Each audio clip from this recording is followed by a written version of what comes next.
Hey, my friend, have you ever wondered where spiritual warfare takes place?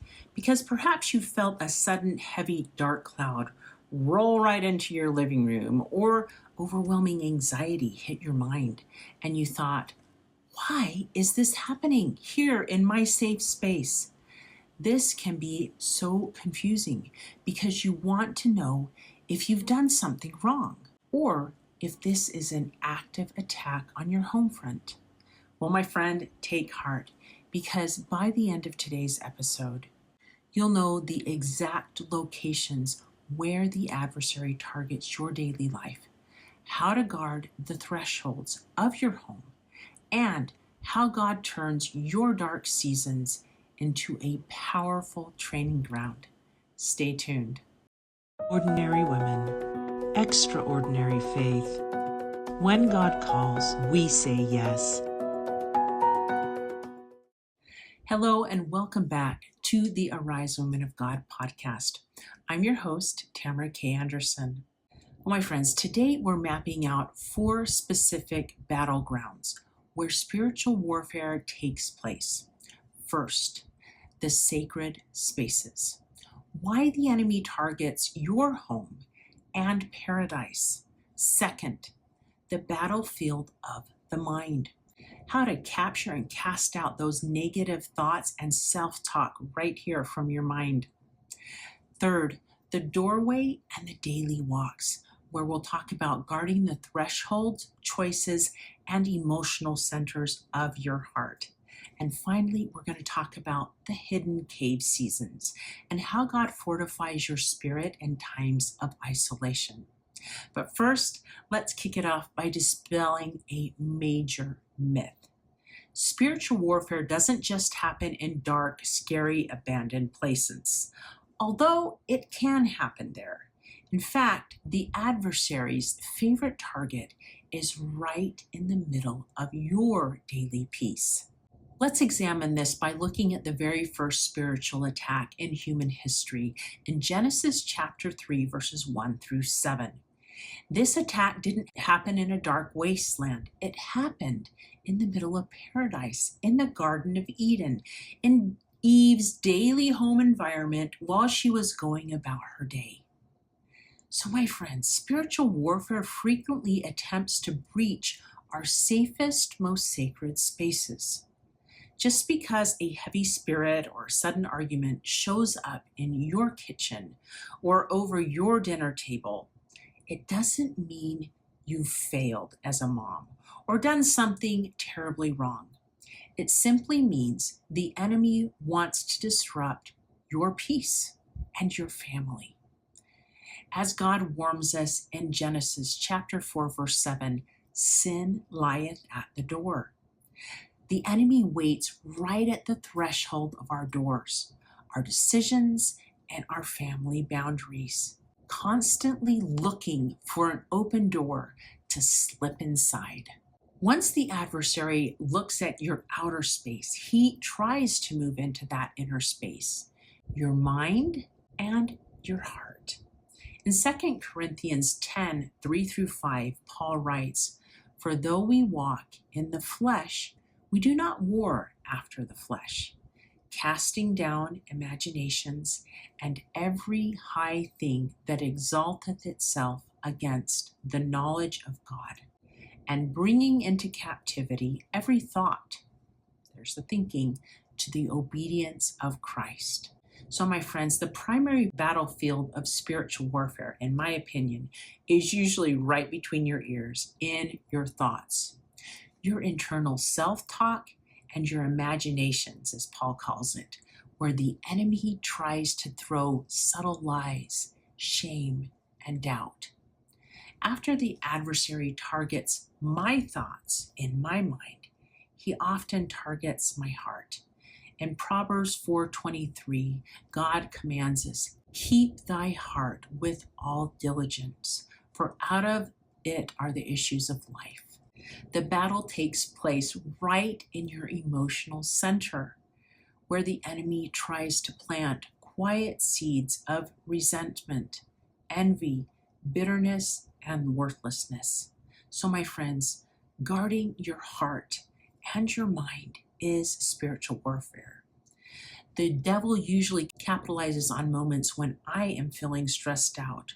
And here are two things I do consistently so that I can return to feeling grounded. First, I take a couple of deep breaths in through my nose and out through my mouth. And then second, I prayerfully cast out the spirit of stress, lies, shame, and fear in the name of Jesus Christ. And I invite in the spirit of peace and light. It works miracles every single time for me, and I know it will work for you too. So my friends, if the battle happens in our safe places, our minds and in our hearts, where else is Satan attacking? Right in our ordinary physical routines. Peter warns us in 1 Peter 5:8, be sober, be vigilant, because your adversary, the devil, as a roaring lion, walketh about, seeking whom he may devour. Oh, my friends, spiritual warfare takes place in your daily walk, perhaps at the grocery store aisle or the school pickup line, your workplace, or the hallway in your home. The adversary actively prowls the physical territory where we live out our ordinary lives, looking for vulnerabilities when our guard is down. That often happens when we're tired, hungry, or maybe on that time of the month, right, ladies? So, my friends, recognizing everyday spaces are a battleground help us stay vigilant without living in fear. Finally, my friends, what about those seasons when you feel completely hidden, lonely, or trapped? Let's look at the story of David in 1 Samuel 22, 1 through 2. He was running for his life from King Saul, and he fled to the dark cave of Adullam. And while he was hiding there in fear and isolation, hundreds of distressed, indebted, and discontented people gathered to him. And right there in that dark cave, God allowed David to train them into a mighty army. Battles very often take place when you or I feel hidden, isolated, or trapped in a dark cave season of life. But remember, your cave is not your defeat.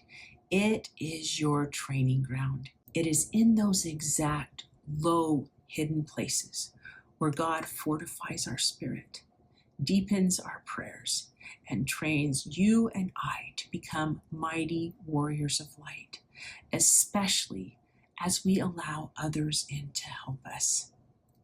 Right after our son Nathan was diagnosed with autism, I was in a dark place for a while. But as I allowed others to come in and help him, teachers and therapists, and I started meeting with other parents of children on the spectrum, I learned not only that I wasn't alone, but there was still hope and plenty of help in the future. Oh, my friend, now that you know where spiritual warfare takes place in your home, your mind, your heart, and your daily walk, and especially in those cave seasons, you can step boldly into your God-given authority to guard those spaces and to help you secure every threshold of your home and protect your family's heart and mind. We want to put a powerful, practical tool directly into your hand. It is our Mother's Spiritual Defense Guide, 6 Empowering Steps to Fortify Home and Family, and it's available completely free as a digital resource by clicking at the link in the comments below. When you get your copy, flip straight to step number 4, where you'll find the Home Sanctuary Audit, which gives you practical steps to see where the adversary is moving in, be able to close those doors and cast him out and fill your home with the warm, invincible light of Jesus Christ. Oh, my friend, you have been given the capacity to oversee your home and watch over your family. Thank you for standing with us on the front lines today. Remember who you are, a daughter of God and a warrior of light. stand with him and by him. And until next time, may you arise, do it God's way, God strong.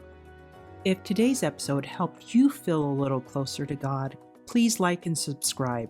It helps us grow and ensures Heaven's whispers stay at the top of your feed whenever you need them most.